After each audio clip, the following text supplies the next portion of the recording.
Hi, welcome. This is Hannah McKinnon, and you're in the virtual co-working space for this co-liberate talk, making your home office a more joyful and uplifting environment to do your best work. So, we're going to be looking at ways to make our home office a really special haven for doing our best work because when things are less than ideal, it can have a significant negative impact on the quality of our work, on the work we're doing. So I'm going to ask, how do you feel when you're in your office space at home? Think about this for a moment. How you feel and therefore the quality of the work you produce is going to be impacted by the environment you're in, of course. And so do you enter your office, in the morning to find dirty coffee mugs or an unfinished sandwich on your desk from the day before? Or is your office space cluttered with piles of unfiled paperwork? Or are you clear and neat and ready for the day ahead as soon as you get in there? And, the thing is, we spend a large chunk of our day holed up in our office. So ideally, we want to feel like we are walking into our haven for creativity and productivity, a place we love to spend our day in and we take pride in.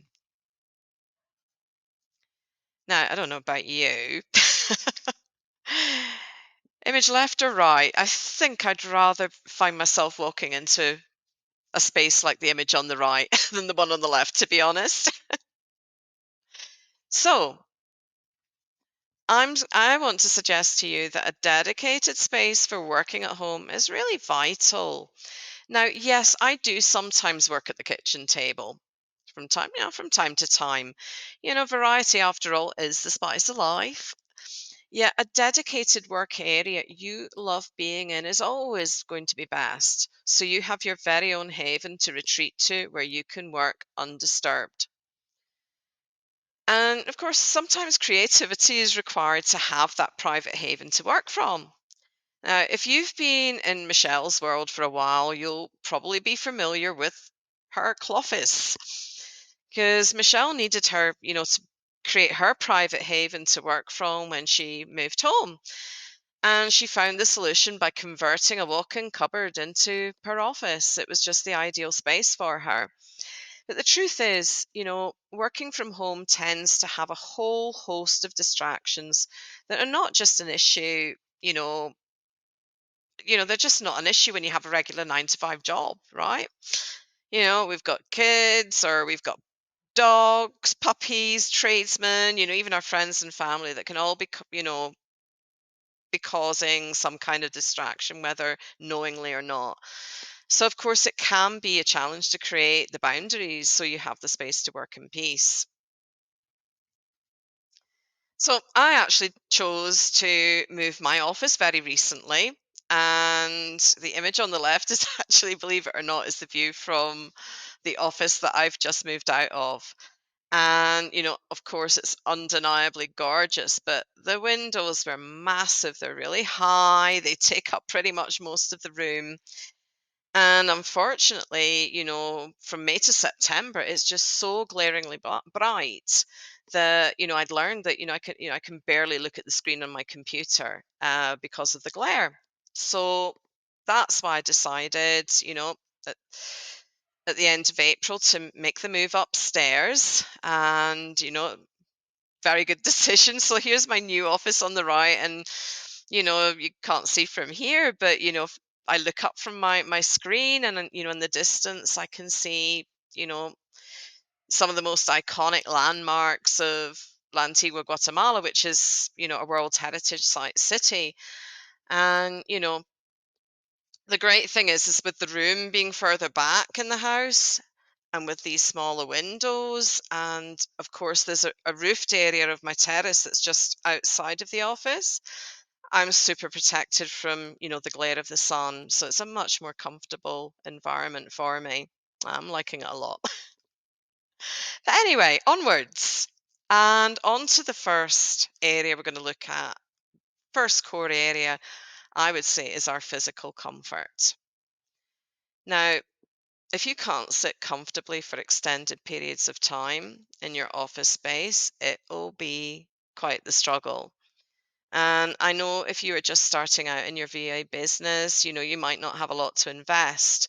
But investing in a comfortable office chair, you can sit in for long periods and adjust to your needs is well worth it. Just think, comfort and think about, the support for your back too, that kind of stuff. The office chair that I actually opted for was not particularly expensive, but I actually went all the way into Guatemala City, which I don't particularly enjoy, to an office supply store, and I sat in every one of their chairs, all of their office chairs, so I could choose a model that would be most suited to my needs and budget. And, also, if like me, you work from a laptop, a laptop stand is a must. So you can adjust the height of your screen and avoid neck strain. I've been through that and it's horrible. So I don't recommend. Physical comfort is important and it really does, can impact the quality of our work and how we feel. So, whatever stage you're at in business, I think it's a good idea just to audit those factors that impact the physical comfort of your workspace and see where you can make little improvements where you can. And it can be as simple and basic as regulating the temperature of your space so you're not, distracted either by feeling, stifled with the heat or you're too cold for comfort.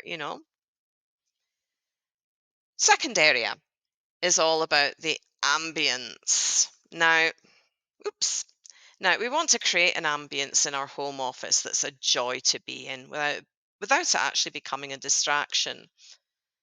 And what I love is that we can really have fun and personalize our space to make it truly feel like our work haven.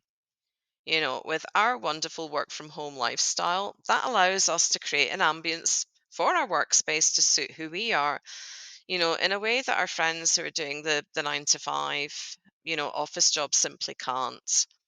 And I do believe a beautiful workspace can help make working so much more joyful.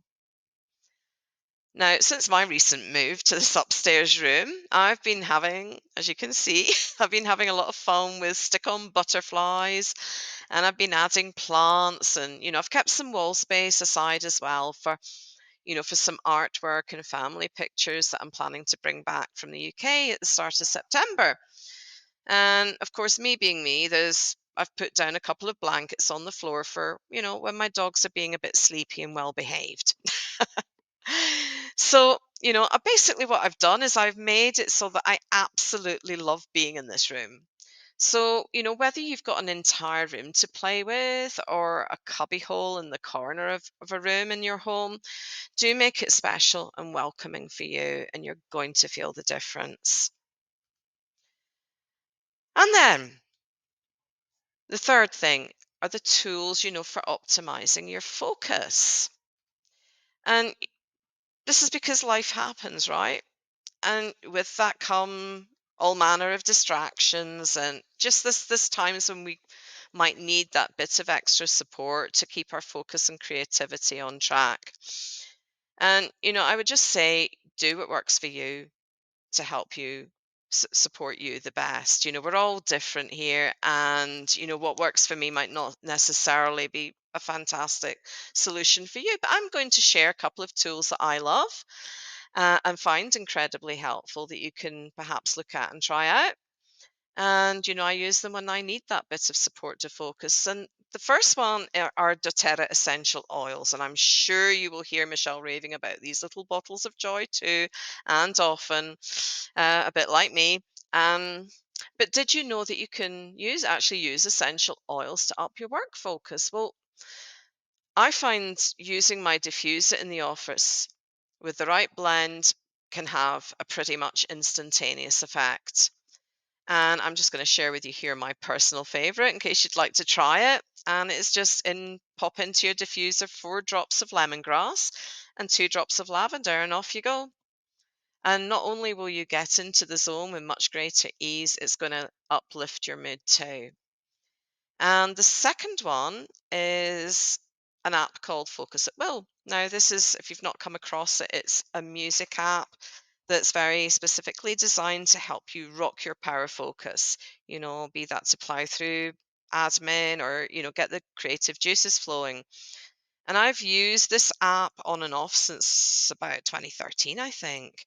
And I've actually just re-added it back to my office toolkit because it kind of like got forgotten about with house moves and different things going on. And I just find that it gets better and better, because you can find what you need, to help you with get along with work. And I'm not someone who likes music when I'm working, but I really get along well with the Focus at Will app. So, just to close, I'm going to summarize by saying that a calm, inviting, and comfortable area to work in is super important to feel good. And it's especially true when there's much, so much else going on in the home while you're trying to work. And of course, the physical comfort is really the foundation to this. But to truly make your office your haven for doing your best work, do have fun with the personal touches too, and find tools that work for you to keep you focused when there are a lot of distractions going on around and about. Anyway, if you I'd love to hear about any tools that you use as well that work great for you. Do feel free to get in touch and let me know. I'd love to hear about that. So, if you'd like to chat about anything at all, feel free to book a free friendship connection call with me and we can look at how I could potentially help. So, my contacts are here on this page. There's the link for booking in the friendship connection call in my calendar, website, and the usual social links. And just in case you've not come across me, about me, I'm Hannah McKinnon and I'm founder of You Liberated, which is the place to set yourself free from moods that hold you back or simply receive that warm hug of friendship, companionship, and accountability. And I'm from Glasgow in Scotland, and I've always been fascinated by people. Chatting to people from all ages and walks of life, or simply people watching from the distance, I've always loved. And so, in my mid 20s, I was hitchhiking, well, mid teens actually, I was hitchhiking around the UK and Europe. Um, yeah, but by my 20s and 30s, that's when I was living, studying, and working in Spain. And since 2010, following a corporate career with the Economist Group, I'm based here in Guatemala. Now, I began serving clients online back in 2013, and these days I live in a lovely little village with my four dogs close to La Antigua, Guatemala. And something that I know is that negative moods that go unaddressed don't really serve us. And it's been proven that they can impact health, relationships, career, pretty much every aspect of our lives. But when you look at and shift those moods, that's when incredible changes can happen. So, thank you very much for attending this talk.